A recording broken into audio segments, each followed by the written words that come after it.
Hello everyone, good evening. My name is Mary M. Baclayan, and my report is a continuation for Chapter 8, a flexible budget and some common errors. In understanding common errors made in preparing performance report based on budget and actual result, note that common errors are to assume that all costs are variable or all costs are fixed. If all costs are assumed to be fixed, the variance for variables and mixed costs will be incorrect. If all costs are assumed to be variable for cost or fixed cost and mixed cost will be incorrect.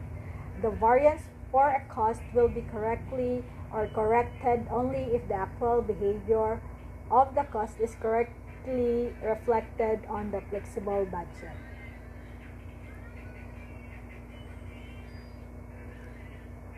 In business, hospital turn to flexible budgets. Mary Wilkes, a senior managing director with Phase 2 Consulting, says that hospital may have to pay as much as $300,000 to install a flexible budgeting system, but the investment should readily pay for itself by enabling more efficient use of hospital resources, particularly when it comes to labor. One of the keys to creating an effective, flexible budgeting system is to recognize the existence of multiple cost drivers. Many hospitals frequently uses patient volume as a cost driver when preparing flexible budgets. However, other variables can influence revenue and cost. For example, the percentage of patients covered by private insurance, Medicare, Medicaid, and Medicare, as well as the proportion of uninsured patients, all influence revenue and cost. A flexible budgeting system that incorporates patient volume and use other variables will be more accurate than one based solely on patient volumes. We have here in Exhibit 8 to 9.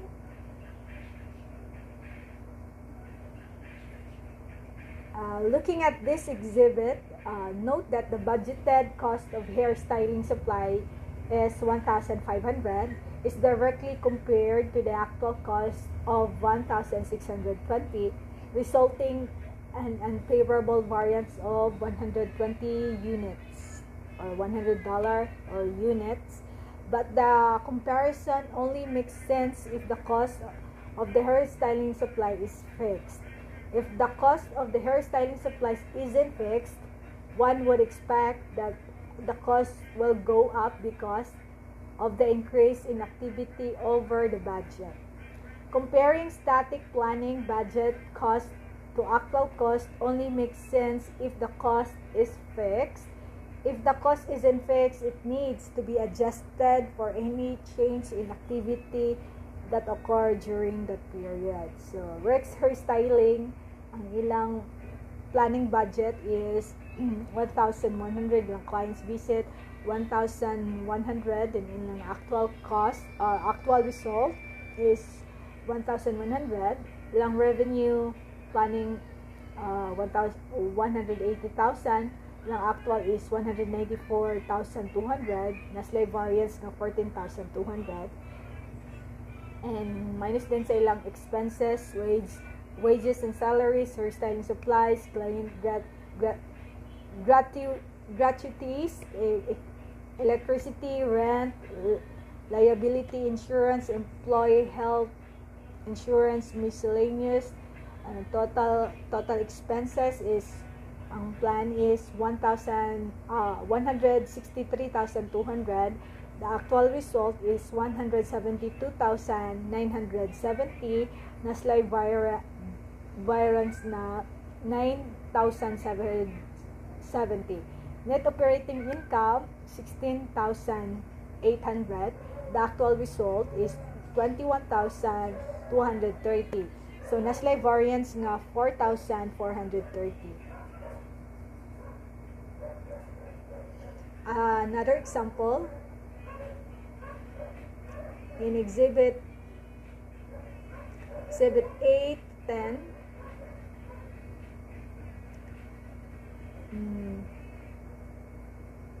The other common error when comparing budget to actual result is to assume that all costs are variables.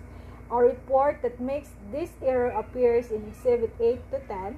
The variances in this report are computed by comparing actual result to the amount in the second numerical column, where all of the budget items have been inflated by 10%.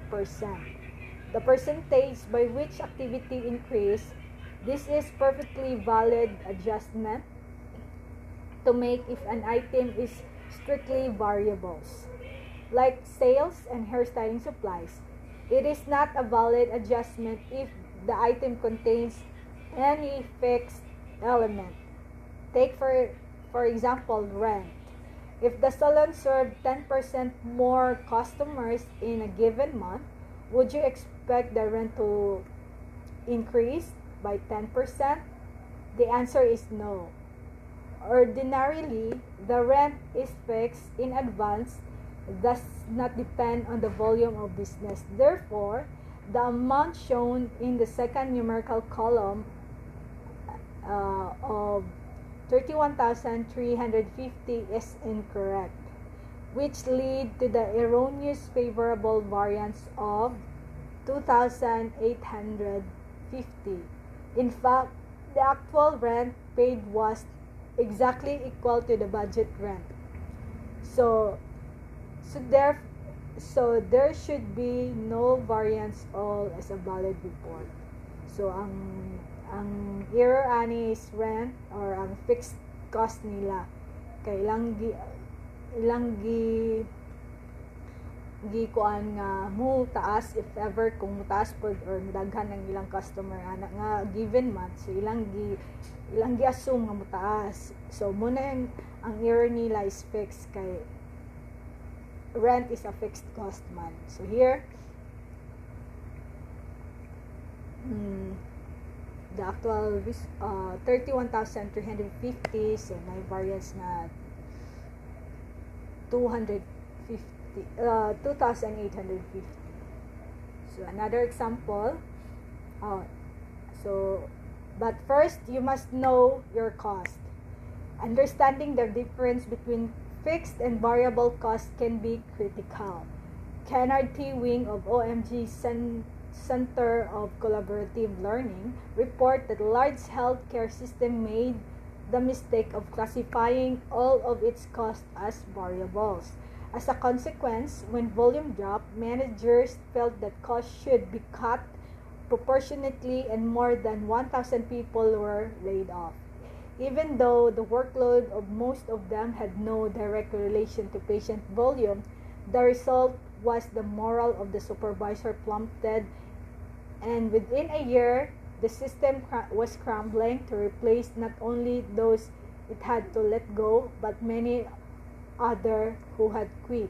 The point is, the accounting system we designed and implemented really do affect management decision in significant ways. A system built on a bad model of business with either not to be used or if used will lead to a bad decision. So here, analysis, variance analysis.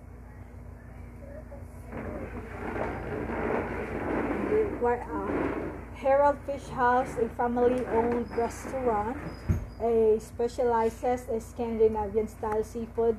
Data concerning of restaurant monthly revenues appear below. So, ang formula, revenue, 16.50.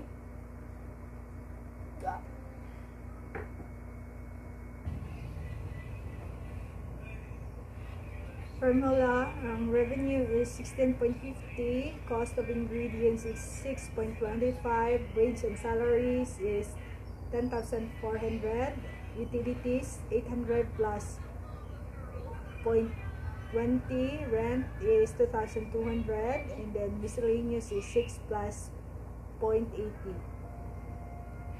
The required dairy is prepare the restaurant planning budget for April, assuming that 1,800 meals are served. Assume that 1,700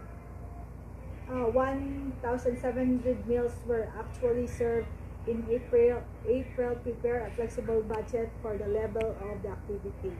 The actual result for April appears below. Prepare a flexible budget performance report for the restaurant for April. So, ang solution niya here is ang budget meal nila serve is 1,800. Ang times nila sa revenue na 16.50, so ni total of 29,700. Minus dayon sa expenses, cost of ingredients, wage and salaries, utilities, rent, miscellaneous, total of 27,050. Ang net operating income nila is 2,650.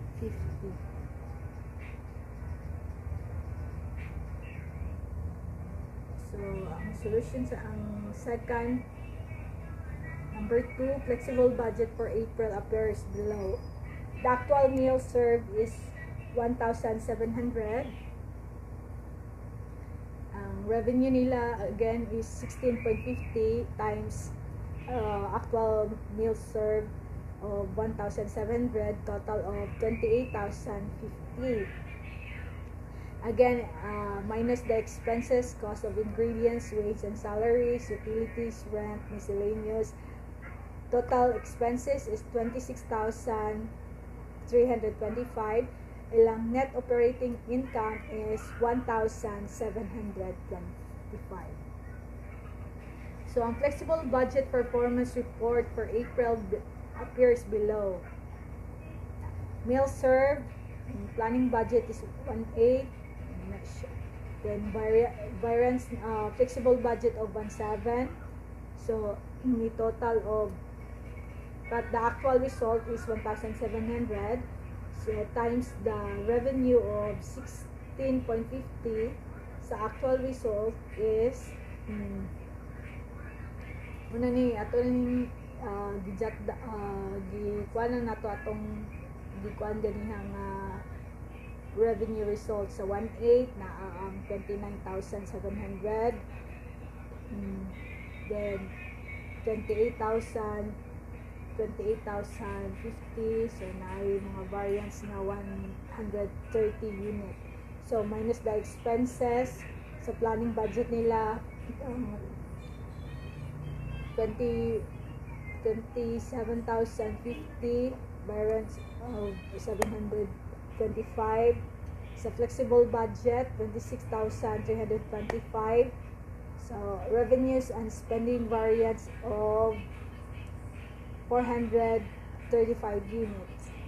The actual is 26,760. The total net income in actual result is 1,160.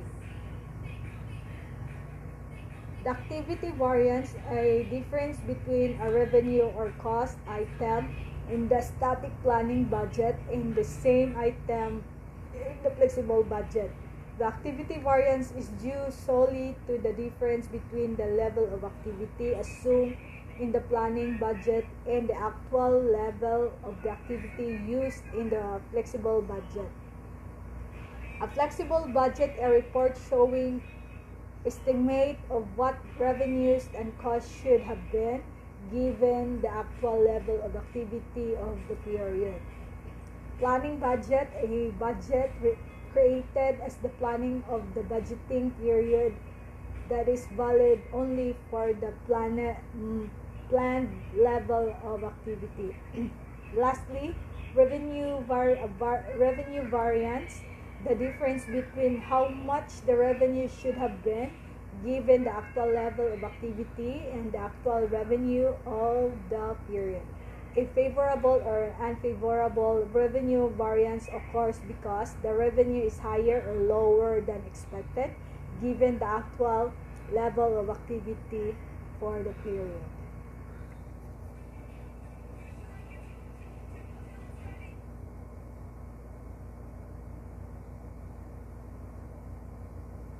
That's all, and thank you for listening.